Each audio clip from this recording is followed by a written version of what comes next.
Over 3 years ago, Arknights dropped, and half of the new community immediately fell in love with a black-haired wolf girl. I remember comments from that time saying that Texas should replace Amia as the app icon chick.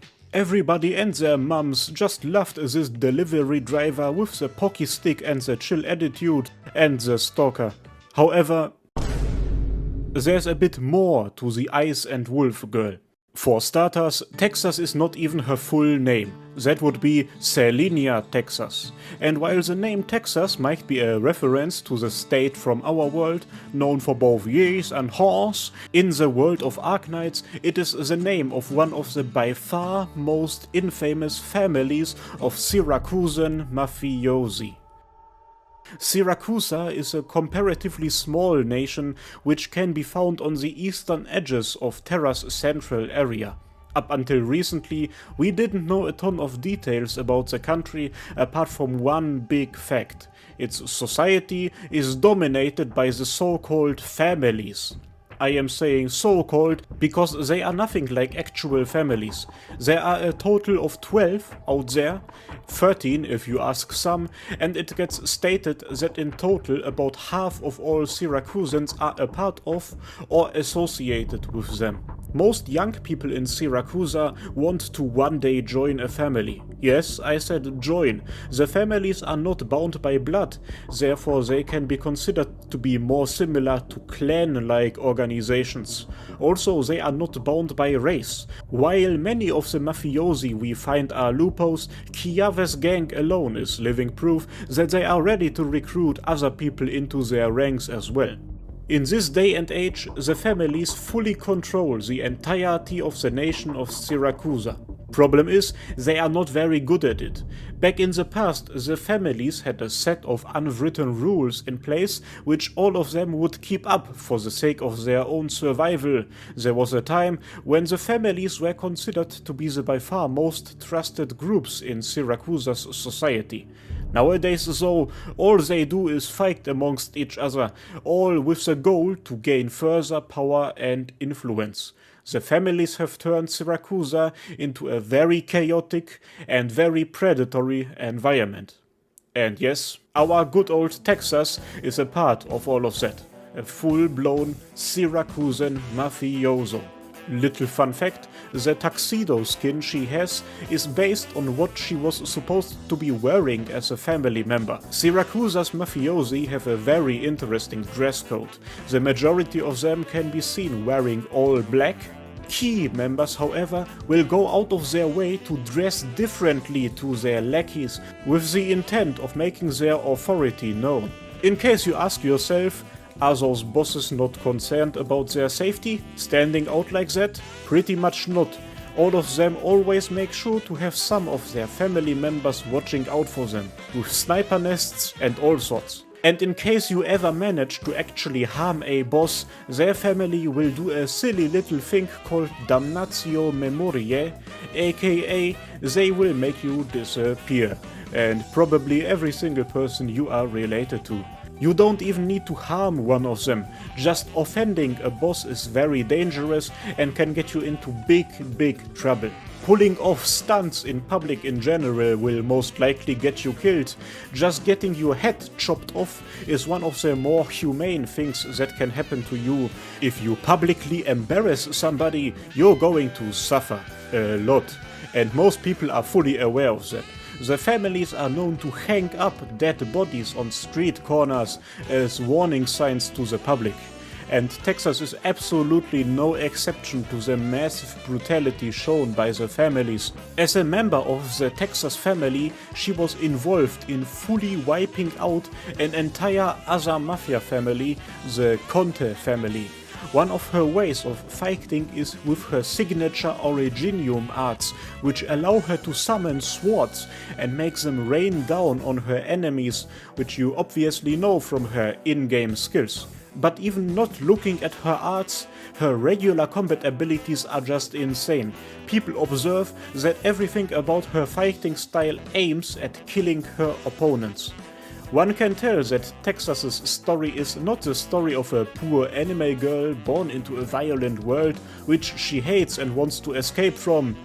At least not until a certain point. Listen, another statement made about her says that she has skills that match her name. From that, we might be able to deduce that the Texans might be known for being tough motherfuckers, but that's more or less speculation. But only more or less. Texans are an interesting bunch of fellas. What differentiates them from most of the families is the fact that while they are a Syracusan family, they were mostly based in Colombia, a rising nation which has become the destination of immigrants from all around Terra, and the Texans were among them. They moved to Colombia and became active there. They sent a lot of money back to Siracusa, together with modern technology, all in order to help out their home country. They never forgot their roots and kept rather good relations with Siracusa. Until one fateful year. 1092. 7 years before Il Siracusano, the family's active leader, Salvadore Texas, was murdered by his son and heir to the family, Giuseppe Texas, who, after taking over the family, immediately declared his independence from the Syracusan family system. You can imagine how they reacted to that. What followed was probably the biggest purge in the history of Siracusa. The families sent their most elite men to Colombia, where they fully annihilated the Texans. Every single one was killed, apart from one. The only person to survive the onslaught, Selenia Texas, Giuseppe's daughter. But it was not because she was an insane warrior and the only one strong enough to defend herself. Arknights isn't an anime after all. The main reason she survived is because she encountered a mysterious, inhumane figure and its loyal underling. They made her an offer to get her out of that situation, but only if she swears an oath to them. And Texas accepted. The Texas we meet in the game has long left everything that happened during her mafia times behind.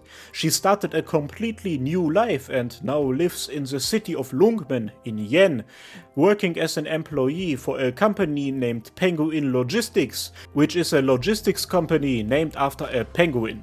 Thanks to that, she also works as a liaison at Rhodes Island. She can be found saying that she has actively made the decision to live as a Lungmenite. However, one cannot say that she is actively trying to hide her past or properly run away from it. After all, she still uses her family's name as a code name and is not scared of showing her face to other mafiosi. It is just that she just kinda doesn't give a shit anymore. She's just completely apathetic. It seems like she as a person has changed a lot in all of those years. During Code of Brawl, Texas can be seen sparing the lives of some of her enemies, and an old acquaintance of hers reacts by saying that Texas has changed a lot. When she spared some other mafiosi during the same event, they reacted to it by questioning whether she actually is the Texas. If just not slaying her ops is enough to invoke a reaction like that, imagine how fucking brutal she must have been back in the day. She also became pretty good at video games during that time, or at least better than her co-worker Exia. Despite everything, she is completely aware of the fact that her past is one day gonna catch up with her and that she will one day have to return to Siracusa. It is said that once that happens, she will be ready to face it with composure.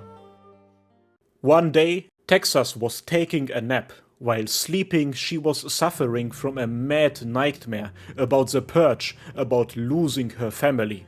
We can assume that that's not the first time a nightmare like that has happened to her, but something was different when she woke up this time. This time, she was still confronted with her past, even after getting up. Before her stands the creature to which she gave her oath all of those years ago. Zarro. After having saved her life all of those years ago, it is now here to claim its end of the bargain. For that, it wants her to return to Siracusa. Texas's employer, Emperor, enters the room and mocks Xaro and his entire kind, but Texas doesn't mind. She is ready to leave and to fulfill her oath, after having been able to live in relative peace for so many years. She gets an absence permit from Penguin Logistics' leader, and together with Xaro, she returns to the land of the families. And gets a new outfit, apparently. And I gotta say, boys, I think our girl made the right decision. She was gonna get confronted with her past sooner or later, so better take the opportunity and just fulfill your fucking oath, slay some wankers for Xaro the Don, and then live happily ever after. But who am I to judge? I'm just a 47-year-old truck driver from Arkansas. Texas travels to the city of Volsini. Xaro had told her to go to that city and assist its underling, Bernardo Bellone, the head of one of the strongest families. She first meets up with his son, Leontuso, the heir to the Bellone family. He orders her to become the bodyguard of Volsini's Minister of Construction. Volsini is currently working on the construction of a new mobile city.